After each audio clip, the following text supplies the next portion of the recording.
So I already like make a roadmap of what I want ever since the get-go. Really, really. So I drew like a map actually of what I want.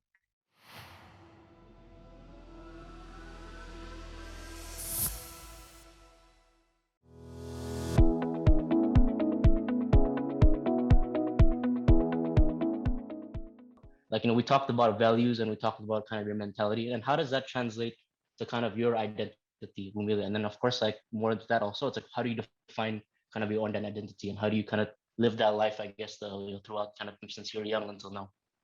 Yeah, when we talk about identity, I think it's very difficult now for the young people again because you're still finding yourselves, right?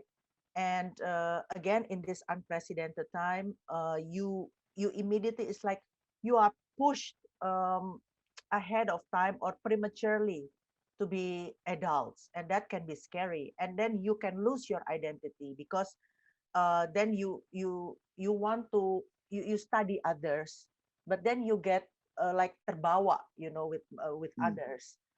But again, as I say, you have to find your true north.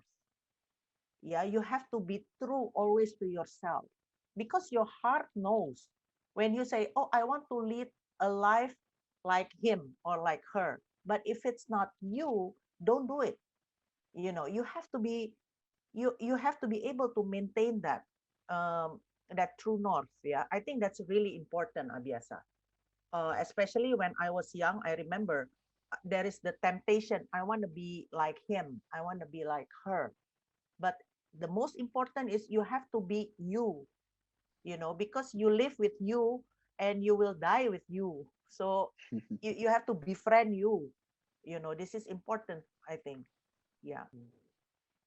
At what age do you think that you felt like your identity crystallized, and also whether you feel like you've had inflection points in your identity, whether there are times in your life where you felt like you made a shift? Maybe it's when a big event in your career happened, or when you had your daughter, or etc.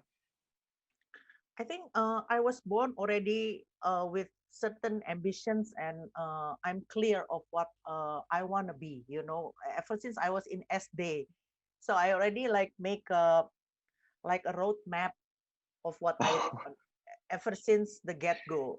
Really, really. So I drew like a map actually of what I want. I went to a Catholic school, Santa Teresia, and I Oh, thought to myself, that school was very tough, yeah.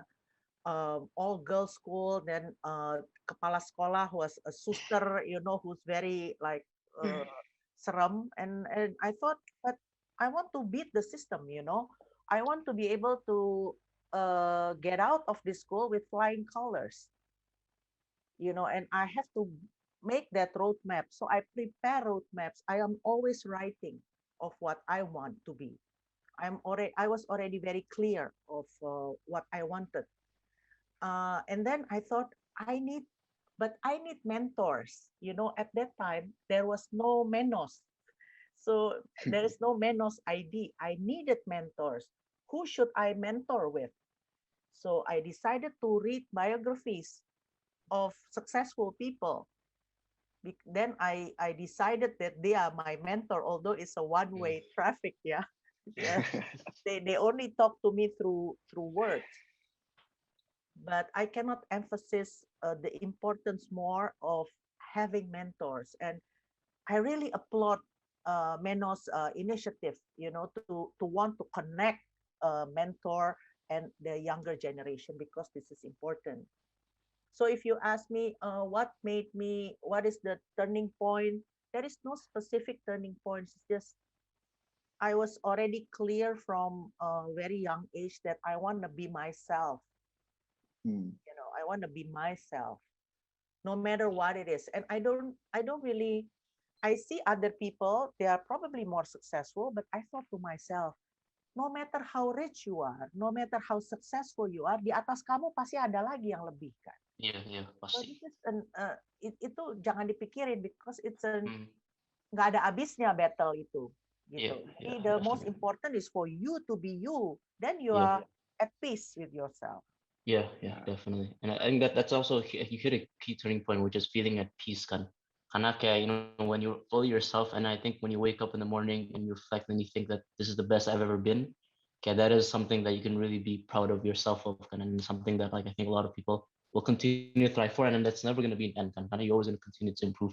Tapi I guess like from your perspective, Tanta, kayak your experiences, common question that I think I've seen juga is basically on, we know that there's importance of, finding yourself, finding your true north, and then maintaining your identity in that sense. Tapi there's also the question of how did you do it, or at least how did it begin? Karena kan there's some people who are kind of like, they have that vision since they're young, and mostly mungkin kayak will develop over time. Tapi dari pengalamannya Tanta gitu, kayak dari mana itu? How did that first begin? Like, where is that origin? Where is that inception? Or was there an inception? Or is it something that you just kind of built up over time?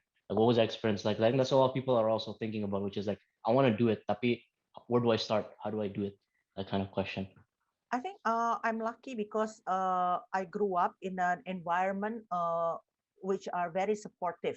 Uh, my parents, for example, they already saw that okay, this child is already different, so we let her be, So I think that's important. And my late mother always said, remember, you can have friends who are probably more successful than you, richer than you, whereas let's say your salary per month is only 1 million rupiah, let's say. But your friends, your other in the community, they have pendapatan of, let's say, 100 million, so 100 times more than you. It doesn't matter. It's okay if you can only get a pendapatan of 1 million rupiah a month. It's okay. Then you lead a lifestyle that befits 1 million a month lifestyle. You don't lead a lifestyle of 100 million, then you have to pinjam uang sana sini.